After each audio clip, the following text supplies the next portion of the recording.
Listo, Gustavo, hermano, usted ya comió pizza, hermano, usted está lleno, pues lea la columna. Bueno, voy a leer la columna, pero esta vez la columna no es mía.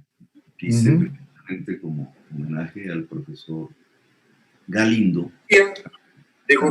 Perdón, Gustavo, tengo una vaina muy diciente, y es el hecho de que Campo Elías Galindo era profesor. Sí. Y aquí se ha estigmatizado el profesorado desde la derecha y desde el centro democrático. Eso es realmente una de las cosas que me ponen como tenaz, que haya sido un profesor. Es que cuando... Y que tenga un libro quemado en el pecho después de 3 puñaladas. Sí. Esto es miserable, hermano. Una señora como Paloma Valencia, o un señor como Mejía, por ejemplo. Un respetuoso saludo para todos ellos. Cuando ellos hablan, pero ellos no dicen matar, ¿cierto? No. Pero hablan con tal tipo de odio hacia sectores sociales específicos, o personas, o núcleos políticos, que al hacerlo así, en la base de la gente en Colombia que cree en estos personajes y en sus ideas y tesis, hay quienes sí aprietan el gatillo.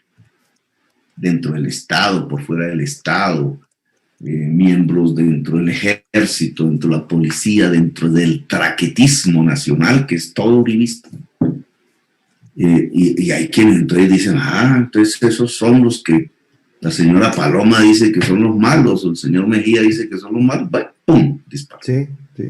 La señora Paloma Valencia venía en una campaña 2 días antes de ataque al profesorado de Colombia, porque se ha negado a asistir a clases por el tema del COVID para proteger a los niños y a personas que tienen edad dentro del profesorado.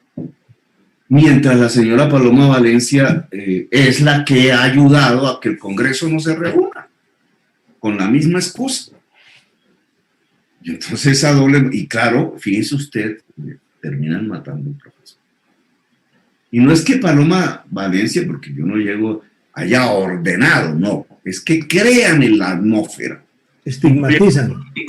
Desde el poder, que crea una atmósfera de violencia, que es lo mismo que sucedía cuando algún cura por allá en la época de la violencia en mediados del siglo XX decía los liberales son malos y son y hay que matarlos.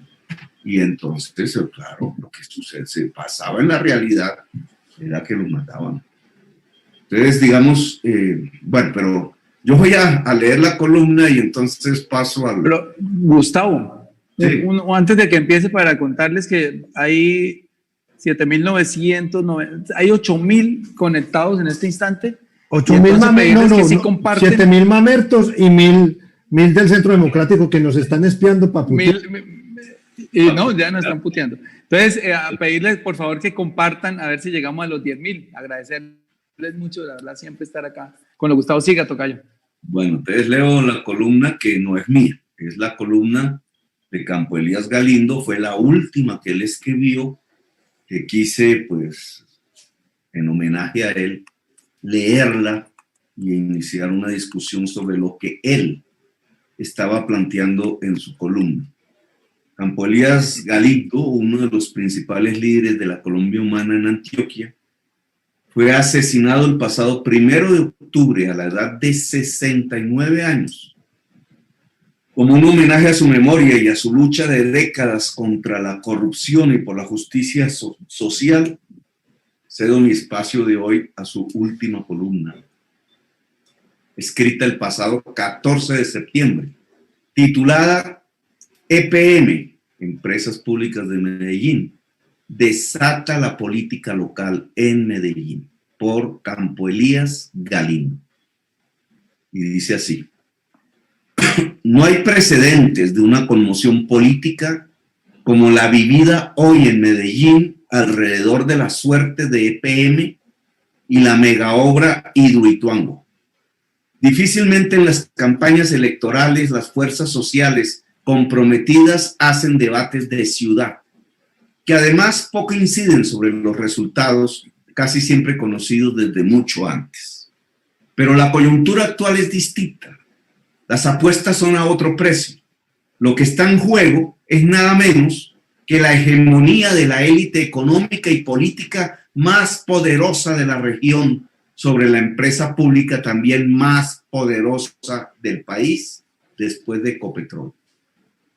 El grupo empresarial antioqueño, GEA, que algunos negacionistas parroquiales dicen ahora que no existe, funge desde hace décadas como un poder detrás del trono, no solo en la toma de las decisiones económicas, sino también en las decisiones políticas que afectan al departamento y especialmente a la ciudad. El control estratégico indiscutido de ese grupo sobre Medellín y el departamento ocurre de manera silenciosa o por lo menos sin sobresaltos que desestabilicen el statu quo local. Las denominaciones Sindicato Antioqueño o GEA son desconocidas para los ciudadanos comunes y corrientes. El empresariado antioqueño fue una élite pujante desde mediados del siglo XIX, cuando se echó al hombro el desarrollo de este departamento y creó un imaginario sobre la grandeza paisa, éticamente discutible, pero eficaz como proyecto social, económico y cultural, imaginario que hoy aprovechan los cacaos locales del siglo XXI para hablar sobre sí mismos y reclamar una autoridad intelectual y moral que no tienen. Ese GEA de hoy es la herencia decadente de una antioqueñidad que quedó en los libros de historia, transformado desde finales del siglo pasado en un cartel empresarial intocable que mete sus manos no solo en el Estado y sus instituciones, sino también en los patrimonios públicos más preciados como EPM. Desde 1988, que los alcaldes son elegidos popularmente, ha sido el sindicato antioqueño, hoy GEA, la fuerza que decide quién gobierna Medellín, sea porque provenga de sus redes de aliados o porque simplemente se le da la palmadita en la espalda. Nadie desde entonces ha gobernado la ciudad sin el visto bueno del gran empresariado o sin su consentimiento, sin su apoyo o sin sus recomendados en las posiciones claves de la administración. Cabe aquí reconocer que al interior del GEA conviven diversas fuerzas políticas tradicionales, a través de las cuales ese conglomerado incide en las elecciones de autoridades a nivel departamental y municipal y más allá de ellas, en toda la vida política de la región. Las redes de poder social y económico del GEA son tan extensas que nadie podría definirles un límite con exactitud. Penetran en el mundo académico y cultural, en las organizaciones no gubernamentales, los medios de comunicación. Como todo poder dominante en cualquier sociedad, ha desarrollado una inmensa capacidad de cooptación que le ha permitido aprovechar los recursos humanos dispersos por otros sectores de la sociedad, al mismo tiempo que logra introducir desorden y división en fuerzas adversarias. En la capacidad de cooptación del alto empresariado paisa hay una tradición que nunca ha dejado de aprovechar. Es la antipolítica. El discurso antipolítico no es nuevo en la vida pública antioqueña. Desde el siglo XIX, los dirigentes paisas fueron remisos a la política profesional y siempre la entendieron como una extensión de los negocios. Conservadores en política y liberales en economía, siempre optaron por el pragmatismo y desconfiaron del Estado. Aunque se viste de blue jeans, la actual antipolítica de la élite antioqueña es la reedición de un viejo prejuicio regional que hoy como ayer ha rendido excelentes dividendos a la hora de los balances económicos, pero ha sacrificado los controles desde abajo, la participación ciudadana, popular y democrática en la toma de las grandes decisiones. Así, para que no haya contaminación política, la empresa más querida por los antioqueños cada vez excluye más a los ciudadanos, sus legítimos dueños, hasta poner en grave riesgo su viabilidad financiera y sobre todo su carácter público.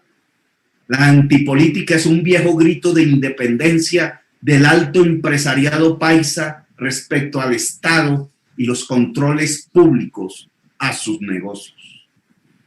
También para preservarla de la política, el alcalde y la junta directiva del 2007 le impusieron a EPM unas normas de gobierno corporativo que amarran al representante de los dueños, el alcalde, a los designios de una junta directiva llena de conflictos de intereses. Es un arma para evitar que el Estado se inmiscuya en los asuntos públicos que la Junta considera privados. Un instrumento de privatización que oculta el desarrollo de negocios internos y contrataciones amañadas en la empresa. Todo ese entramado de poder del GEA se sacudió fuertemente en octubre del año pasado, cuando por primera vez, desde que hay elección popular, accedió a la alcaldía de Medellín un candidato ajeno a ese empresariado. Pero con más fuerza ha temblado en las recientes semanas, después que el alcalde decidió convocar una conciliación con los contratistas que construyen Hidroituango en la perspectiva de recuperar 9,9 billones hasta hoy perdidos en ese proyecto. La reacción del GEA, presente en todos los estamentos de la empresa y fuera de ella, ha sido primero la renuncia colectiva de todos los miembros de la junta directiva en EPM y de algunos en otras empresas del municipio. Segundo, organizar una cruzada contra el alcalde y el gerente y por la restauración del gobierno corporativo a la sombra del cual privatizan la empresa desde el año 2007. Y tercero, organizar una veeduría ciudadana EPM y la alcaldía. El alcalde Daniel Quintero es un político pragmático que se ha movido por todo el espectro ideológico político nacional. Sus actuaciones más próximas en el tiempo a la campaña electoral, su compromiso con los acuerdos de paz y luego sus adhesiones a De la Calle y a Petro en la campaña presidencial del 2018, le permitieron sus credenciales progresistas y lo habilitaron como candidato de la Medellín no uribista a la alcaldía.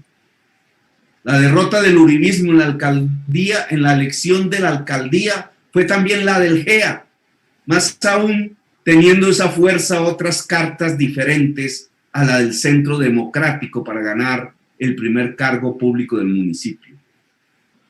El resultado electoral fue la segunda irrupción en Medellín de las ciudadanías libres, después de su participación en las elecciones presidenciales del 2018.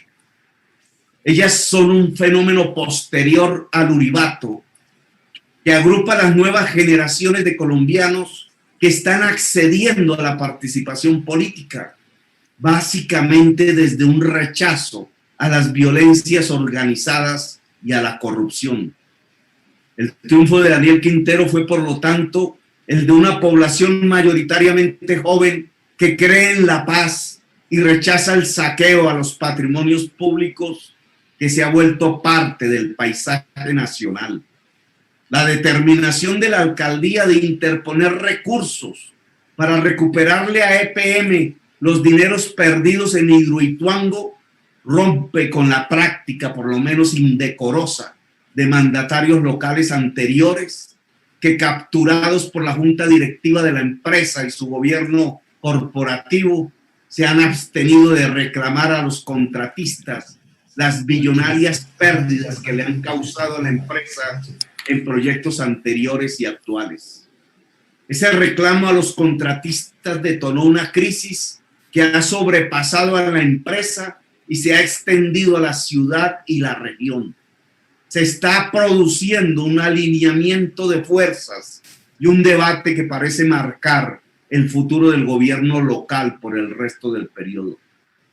El uribismo ha tenido desde que existe una relación amistosa y de cooperación con el GEA, Grupo Empresarial Antioqueño, que se ha estrechado este año por haber sido esa fuerza política y ese grupo empresarial los principales derrotados en la elección de alcalde. Esa alianza no es nueva, pero se ha consolidado tras los recientes acontecimientos.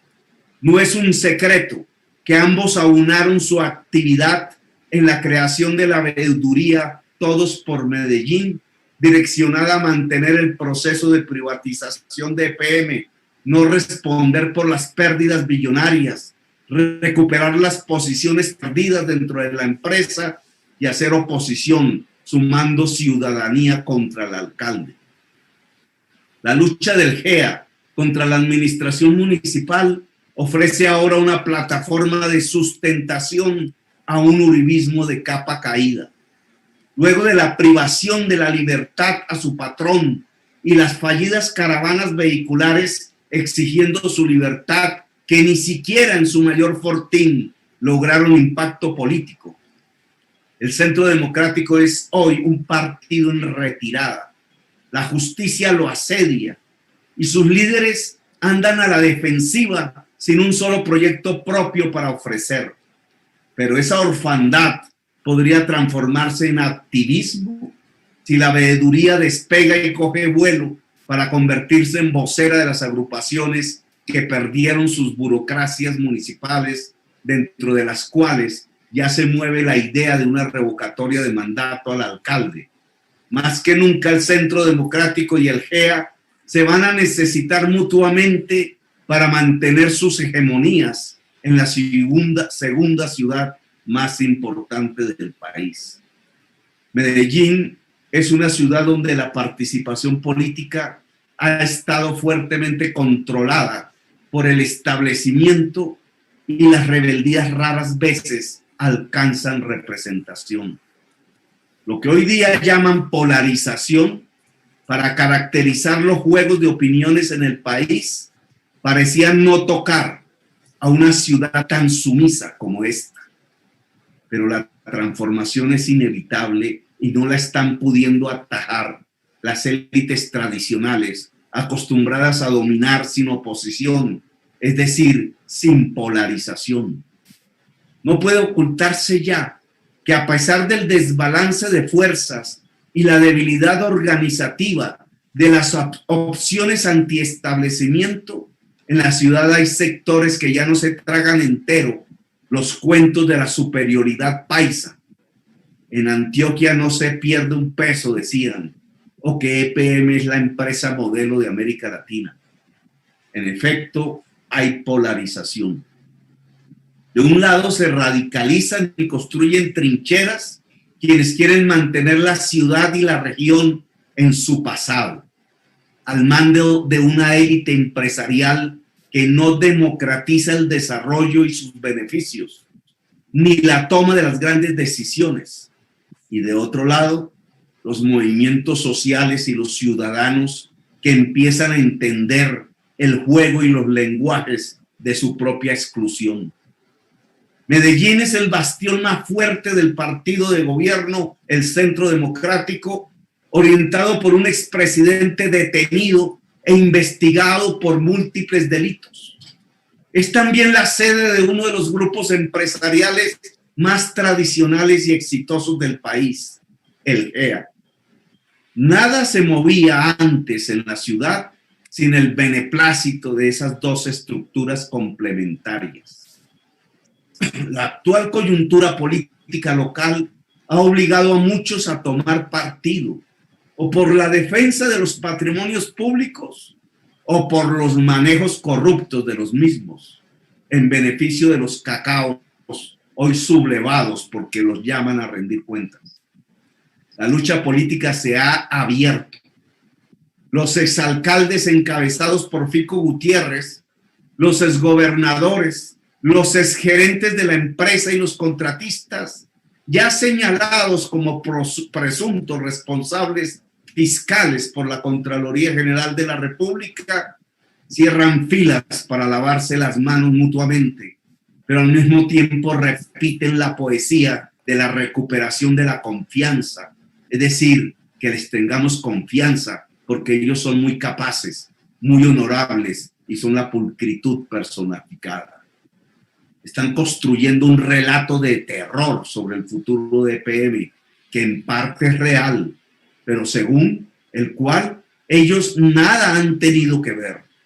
Pues la historia de la empresa empezó cuando el alcalde dijo que iba a recuperar las pérdidas de Hidroituango.